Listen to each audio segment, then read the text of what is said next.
Assalamualaikum warahmatullahi wabarakatuh. Alhamdulillahi wahdah, sadaqa wa'dah, wa nasara abdah, wa azza jundahu wa hazamal ahzaba wahdah. Wassalatu wassalamu ala rasulillah sayyidina wa nabiyina wa maulana Muhammad ibni Abdillah wa ala alihi wa sahbihi wa man tabi'ahudahu wa wala, amma ba'du. Para pemirsa dan dirahmati, dicintai dan dikasihi Allah Subhanahu wa taala. Alhamdulillah, puji dan syukur kita panjatkan kehadirat Allah Subhanahu wa taala yang selalu saja memberikan rahmat, nikmat dan karunia, taufik hidayah pada kita semua. Hari ini kita dipertemukan kembali dalam kajian kitab Tuhfatur Raghibin. Para pemirsa yang dirahmati Allah Subhanahu wa taala, mari kita awali kajian kita pada hari ini dengan bersama-sama membacakan Ummul Quran. Ila hadratil habib sayyidina wa syafi'ana wa habibina wa qurbatina wa maulana Muhammadin sallallahu alaihi wasallam wa ila alihi wa azwajihi wa zurriyatihi wa ahli baitihi wa ansarihi wa atba'ihi wa ila jami' awliya ilahi wa salihin wa sawadal muttaqin, khususan ila hadrati sahibi hadzal kitab Asy-Syaikh Muhammad Arsad bin Abdillah Al-Banjari wa ila hadratin Nabi Muhammadin sallallahu alaihi wasallam. Al-Fatihah. A'udzu billahi minasyaitonir rajim. Bismillahirrahmanirrahim. Alhamdulillahirabbil alamin arrahmanir rahim maliki yaumiddin. Iyyaka na'budu wa iyyaka nasta'in. Ihdinas shiratal mustaqim. Shiratal ladzina an'amta 'alaihim ghairil maghdubi 'alaihim waladdallin. Amin. Para pemirsa yang dirahmati Allah Subhanahu wa taala, kita masih berada di halaman 14 kitab Tuhfatur Raghibin.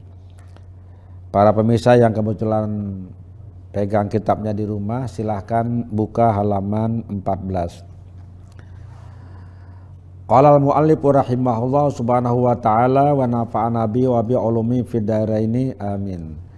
Syekh Muhammad Arsad bin Abdullah Al-Banjari dalam kitab beliau Tuhfatur Raghibin ini mengatakan, adapun kaum Rafidiyah maka yaitu 12 kaum. Setengah daripada i'tiqad mereka itu bahwasanya Sayyidina Ali radhiyallahu anhu adalah ia turun dari langit serta keluar daripada awan uluhiyah lalu masuk kepada rupa manusia. Maka dikerjakannya beberapa pekerjaan yang menunjukkan atas ketuhanan. Setelah itu maka naik pula ke langit, maka i'tikad ini kufur seperti i'tikad setengah daripada Nasrani.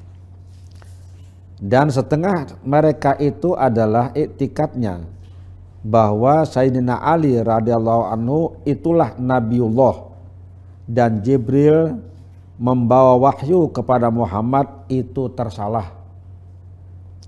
Maka i'tikad yang demikian itu kufur karena firman Allah Ta'ala, wa ma Muhammadun illa rasul, yakni tiada jua Muhammad itu melainkan nabi pesuruh Allah Ta'ala.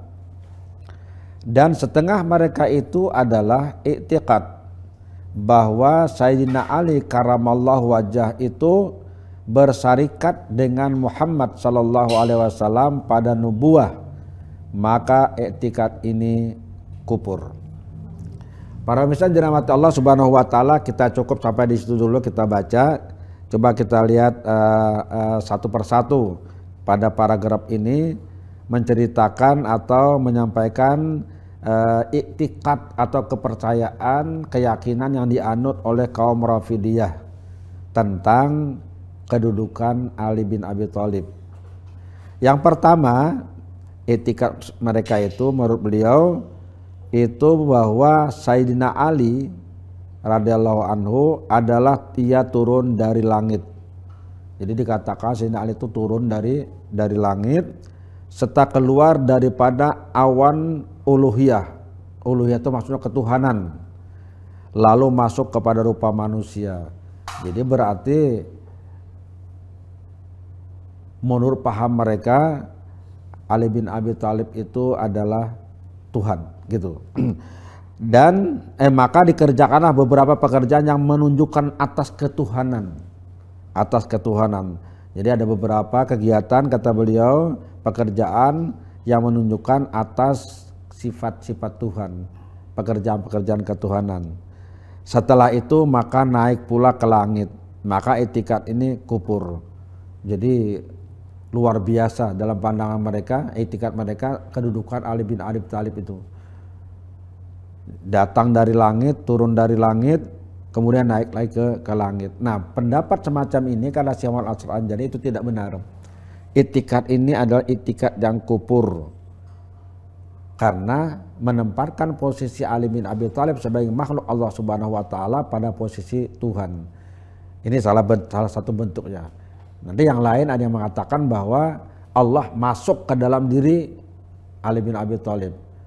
Maka semua yang dilakukan itu adalah perbuatan dan perlakuan Tuhan Allah Subhanahu wa taala. Jadi mereka ini para pemirsa seperti yang kita bicarakan sebelumnya sangat memuliakan, sangat mengagungkan Ali bin Abi Thalib sehingga menempatkan posisi Ali bin Abi Thalib ini di tempat yang sangat tinggi. Kita tidak bisa bayangkan kalau pendapat mereka ini menyebutkan bahwa Ali bin Abi Thalib itu turun dari langit dan kembali lagi ke langit.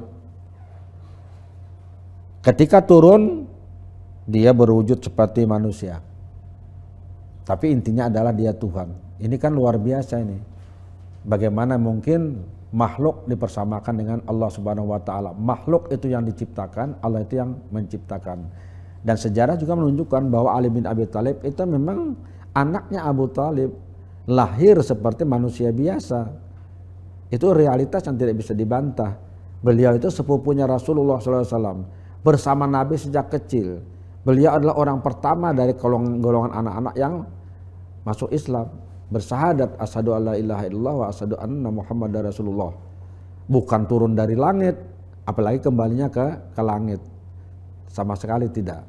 Jadi memang ini tidak sesuai dengan kenyataan. Tapi itulah yang namanya kepercayaan, itulah yang namanya etikat. Makanya etikat ini dikatakan sesat, ini etikat yang keliru.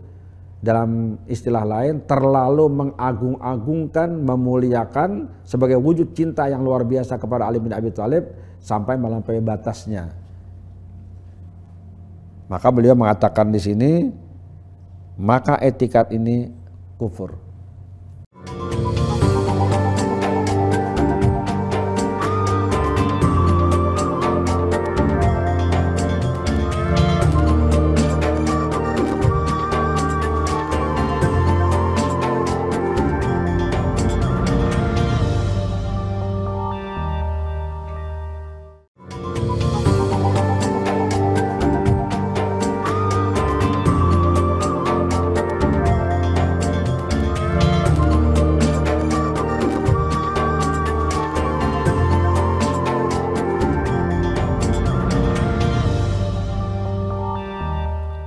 Para pemirsa yang dirahmati Allah Subhanahu wa taala, selanjutnya Syekh Muhammad Al-Asra'anjani mengatakan, dan setengah mereka itu adalah itikadnya bahwa Sayyidina Ali radhiyallahu anhu itulah Nabiullah dan Jibril membawa wahyu kepada Muhammad itu tersalah. Oh, ini juga luar biasa para pemirsa. Sampai-sampai mereka berpendapat bahwa Jibril salah menurunkan wahyu. Mestinya bukan kepada Nabi Muhammad, tapi menurunkannya kepada Ali bin Abi Thalib. Namun kenyataan kita semua tahu yang menerima wahyu itu adalah Nabi besar Muhammad SAW. Jibril mendatangi Nabi ketika Nabi sedang bertahanus, mengasihkan diri di Gua Hira pada bulan Ramadan. Malaikat Jibril datang menyampaikan wahyu dari Allah Subhanahu wa taala sebagai tanda pengangkatan beliau menjadi rasul, bukan kepada Ali bin Abi Thalib. Tapi entah kenapa mereka punya paham mestinya bukan kepada Nabi Muhammad tapi kepada Ali bin Abi Thalib. Berarti kalau begitu kecil sekali. Umur Ali bin Abi Thalib itu kan masih sangat muda pada saat Nabi Muhammad diangkat menjadi rasul. Jadi paham Syiah ini bertentangan dengan realitas sejarah yang menunjukkan bahwa memang Nabi Muhammad yang menerima wahyu. Cuma persoalannya adalah itu dikatakannya Jibril yang salah. Bagaimana kira-kira seorang malaikat, apalagi Jibril, malaikat yang memiliki pangkat kedudukan dan posisi yang sangat tinggi, bahkan tertinggi di kalangan para malaikat, itu bisa salah melaksanakan tugas dari Allah Subhanahu wa taala. Logika kita juga nggak bisa terima itu. Mustahil Jibril salah. Tapi itulah keyakinan, itulah iman, itulah i'tiqad. Makanya para pemirsa yang dirahmati Allah Subhanahu wa taala, kita juga diajarkan waspada terhadap kepercayaan-kepercayaan. Jangan sampai mempercayai sesuatu yang tidak ada landasannya, yang tidak ada dalilnya, tidak ada nasnya. Karena kepercayaan itu kadang-kadang melampaui akal manusia. Nyata tidak rasional, nyata tidak masuk akal. Tapi kalau sudah keyakinan tetap dipertahankan. Nauzubillahi min dzalik. Itulah hebatnya yang namanya iman, kepercayaan. Seperti ini, Jibril dikatakan salah mengirimkan atau menyampaikan wahyu. Mestinya bukan kepada Nabi Muhammad, tapi menyampaikannya kepada Ali bin Abi Thalib. Untuk memperkuat argumentasi bahwa ini tidak benar, Syekh Muhammad Asad Al-Banjari itu mengutip firman Allah Subhanahu wa taala yang tercantum dalam surah Ali Imran ayat 144. A'udzubillahi minasyaitonirrajim. Bismillahirrahmanirrahim. Wa ma Muhammadun illa rasul. Yakni tiada jua Muhammad itu melainkan nabi pesuruh Allah. Itu terjemahan beliau. Kalau terjemah simpelnya biasanya kita mengatakan wa ma Muhammadun illa rasul. Dan tidaklah Muhammad itu kecuali seorang rasul. Jadi memang Allah sudah secara eksplisit menyebutkan Nabi Muhammad itu adalah seorang rasul. Memang Nabi Muhammad yang ditetapkan Allah menjadi rasul. Kalau Nabi Muhammad yang ditetapkan menjadi rasul, maka malaikat Jibril memberikan wahyu kepada Nabi Muhammad, bukan kepada Ali bin Abi Thalib. Tapi sekali lagi itulah yang namanya kepercayaan. Orang-orang Syiah Rafidiyah itu berpendapat sebagiannya, menurut beliau sebagian, berarti tidak seluruhnya, ada bagian yang lain yang tidak, bahwa Nabi Muhammad, saya ulangi, bahwa Jibril itu salah menurunkan wahyu kepada Nabi Muhammad, maksudnya kepada Ali bin Abi Thalib, karena menurut mereka Ali bin Abi Thalib lah yang Nabiullah, bukan Nabi Muhammad SAW. Na'udzubillahi min dzalik. Para pemirsa yang dirahmati Allah Subhanahu wa taala, karena keyakinan, i'tiqad atau iman itu kadang-kadang melampaui batas rasional, sehingga hal-hal yang rasional kadang-kadang dilanggar demi sebuah keimanan dan kepercayaan, maka kita diajarkan waspada terhadap keimanan atau keyakinan atau kepercayaan-kepercayaan yang menyimpang dari ajaran agama Islam. Di era yang terbuka seperti sekarang ini, di era global seperti sekarang ini, paham-paham itu kan bermacam-macam, datang dari berbagai kalangan, dari berbagai negara, dari berbagai pelosok, dari berbagai aliran. Maka kita sebagai umat Islam harus pandai-pandai menyaring. Jangan semua informasi itu diterima begitu saja. Dipelajari betul tidaknya. Kalau itu menyimpang dari ajaran agama, tidak sesuai dengan Al-Quran, tidak sesuai dengan hadis, jangan diikuti. Sebab kalau sudah masuk menjadi keimanan, masuk dari kepercayaan, ya saya ulangi lagi, rasio kita nggak jalan jadinya. Karena itulah maka dari awal kita diajarkan supaya hati-hati nih, jangan asal percaya. Karena banyak sekali kepercayaan-kepercayaan di luar Islam yang mempengaruhi umat Islam. Yakini sepenuhnya yang sudah diajarkan oleh Nabi besar Muhammad SAW, yang diteruskan oleh para ulama, diteruskan oleh para tokoh kita, tokoh agama kita, yang lurus, yang benar, yang siratal mustaqim, seperti yang kita bicarakan sebelumnya, itu ada, masih tetap ada. Jangan tiba-tiba mengikuti pendapat-pendapat yang kadang-kadang pendapat-pendapat itu seolah-olah rasional, tapi tidak sesuai dengan dalil-dalil Al-Quran dan hadis-hadis atau sunnah Nabi besar Muhammad SAW. Jadi kepercayaan-kepercayaan termasuk yang beredar di lingkungan kita. Percaya terhadap sesuatu yang sebenarnya tidak benar. Misalnya ada penunggu di satu tempat, ada dewa yang di sungai, ada dewa yang di laut, ada yang di gunung, maka harus diberikan sesajen di sana, harus diberi makan, kalau tidak diberikan makan dia akan mengganggu. Itu bukan kepercayaan dari Islam. Percaya pada dewa-dewa, penunggu-penunggu, percaya kepada sesuatu yang bisa membahayakan kalau tidak diberikan makan, itu bukan kepercayaan dari Islam. Bahkan juga percaya kepada orang-orang gaib misalnya.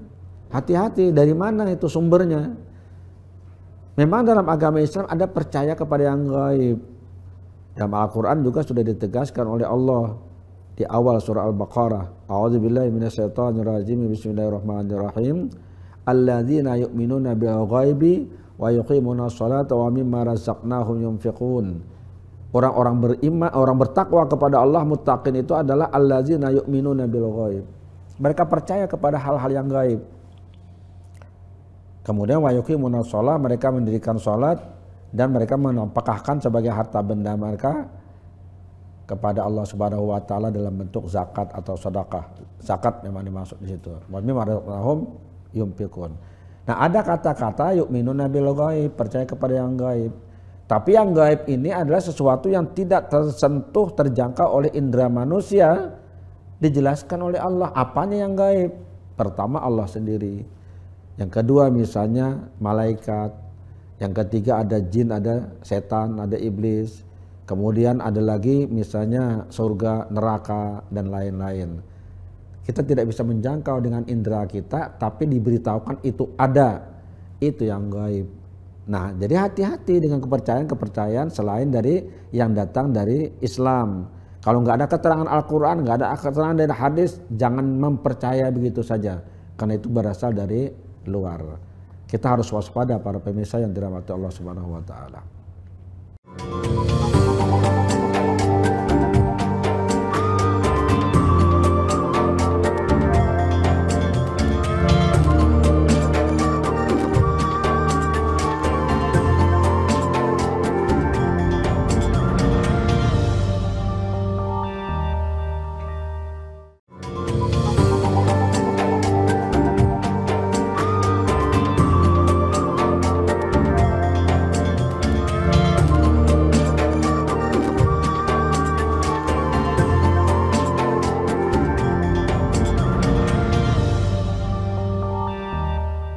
Para pemirsa yang dirahmati Allah Subhanahu wa taala, yang berikutnya yang tadi sudah kita baca, beliau mengatakan dan setengah mereka itu adalah i'tiqad bahwa Sayyidina Ali karamallahu wajah itu bersarikat dengan Muhammad sallallahu alaihi wasallam pada nubuwah, maka i'tiqad ini kufur.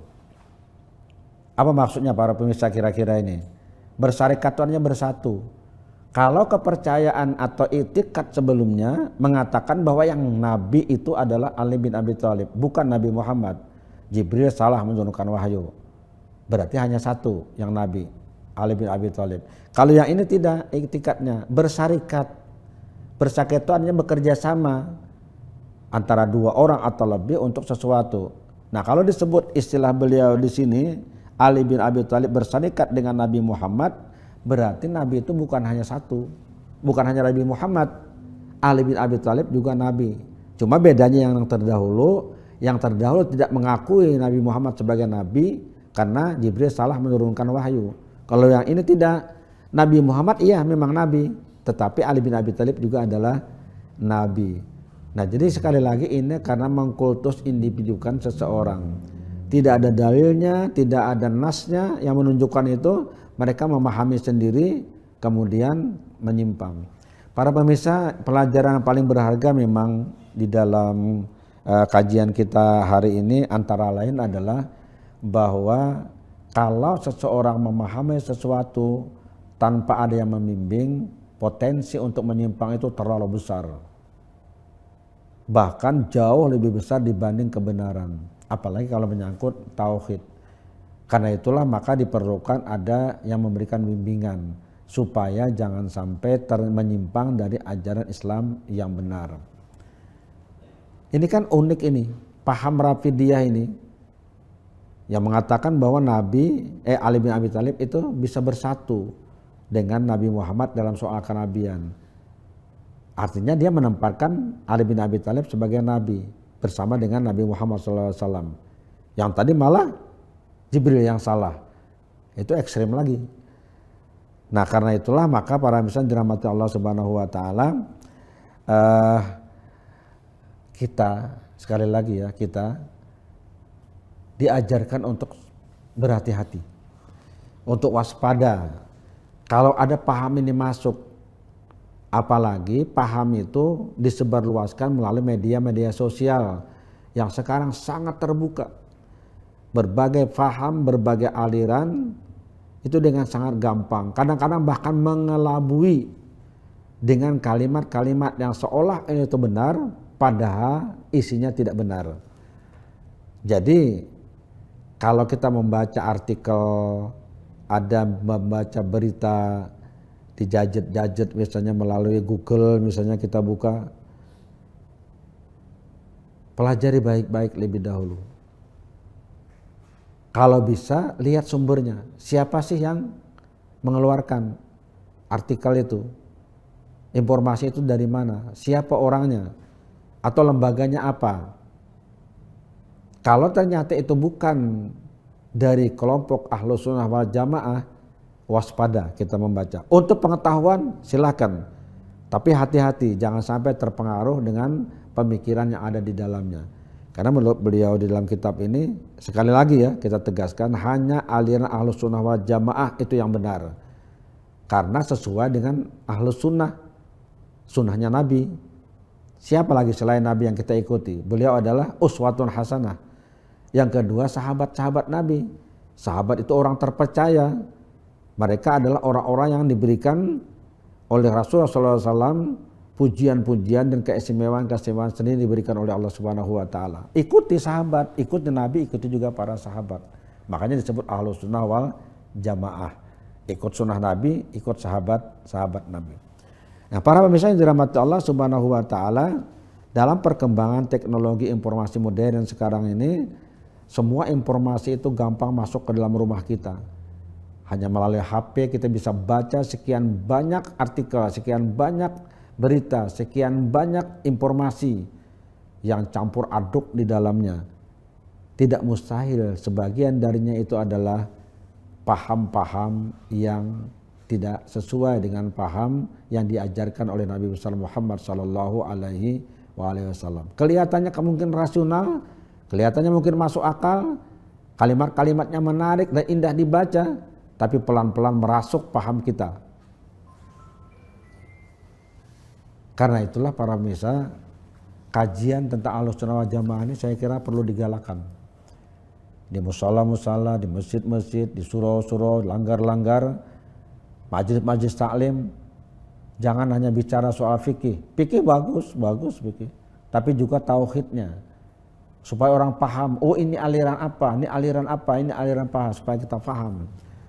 Sebab kalau tidak, secara perlahan, seolah-olah iya seperti itu. Pada sisi yang lain kita belum paham porosnya di mana. Kecuali orang sudah kuat, porosnya tahu, begitu ada cabang-cabangnya yang menyimpang, dia udah lihat, oh ini nggak benar. Ini cabangnya cabang yang salah. Nah, maka kita bisa menyaring. Tapi kalau misalnya kita tidak tahu porosnya, apalagi baru pertama mendengar, ternyata terasa sangat masuk akal, rasional. Dikhawatirkan sekali lagi orang semacam ini terbawa paham yang sebenarnya menyimpang. Makanya kajian kitab Tuhfatul Raghibin ini menjadi penting untuk kita semua, walaupun kelihatan seakan-akan tajam-tajam ya. Beliau sangat tegas dan lugas menyatakan ini kufur, ini bid'ah. Beliau katakan seperti itu, supaya jangan sampai kaum muslimin terikuti paham-paham yang tidak benar tadi. Ya, mudah-mudahan Allah Subhanahu wa taala memberikan rahmat kepada kita semua. Juga tentu kita doakan kepada Datuk kita, Datuk Kalampayan, Syekh Muhammad As'ad Al-Banjari. Semoga Allah memberikan tempat yang sebaik-baiknya di sisi Allah Subhanahu wa taala. Beliau seorang ulama besar, seorang wali Allah Subhanahu wa taala yang pengetahuannya luar biasa dan jasanya untuk Islam bukan hanya di Kalimantan Selatan, tapi juga di Indonesia, bahkan kalau boleh di dunia, itu sangat besar. Kita berdoa kepada Allah Subhanahu wa taala, semoga Allah menjadikan kita hamba yang salihin, hamba yang syakirin, hamba yang muttaqin. Ala hadin niyah wa likulli niyatin salihah wa ila hadratin Nabi Muhammadin sallallahu alaihi wasallam. Al-Fatihah. A'udzu billahi minasyaitonir rajim. Bismillahirrahmanirrahim. Alhamdulillahi rabbil alamin arrahmanir rahim maliki yaumiddin. Iyyaka na'budu wa iyyaka nasta'in ihdinas siratal mustaqim. Shiratal ladzina an'amta 'alaihim ghairil maghdubi 'alaihim waladdallin. Amin. Amin amin ya rabbal alamin. Bismillahirrahmanirrahim. Alhamdulillahirabbil alamin. Allahumma shalli wa sallim wa barik ala asrafil anbiya'i wa mursalin sayyidina wa habibina wa qudwatina wa maulana Muhammadin wa ala alihi wa sahbihi ajma'in. Allahumma ighfir lana wa li walidina warhamhum kama rabbana shighara wa li ashabil huquqi alaina wa liman ahsana ilaina wa li jami'il muslimina wal muslimat wa mu'minina wal mu'minat al ahya'i minhum wal amwat bi rahmatika ya arhamar rahimin. Allahumma anfa'na bima 'allamtana wa 'allimna ma yanfa'una wa zidna ilma. Allahumma akhrujna min sulumatil wahmi wa akrimna bin uril fahmi waftahna abwabal ilmi wa zaina bil halakal hasana wa hilmi bi rahmatika ya arhamar rahimin. Rabbana atina fid dunya hasanatan wa fil akhirati hasanatan wa qina azabannar. Wa sallallahu ala khalqihi sayyidina Muhammadin wa ala alihi wa sahbihi ajma'in. Subhana rabbika rabbil izzati amma yasifun wa salamun ala mursalin walhamdulillahi rabbil alamin. Assalamualaikum warahmatullahi wabarakatuh.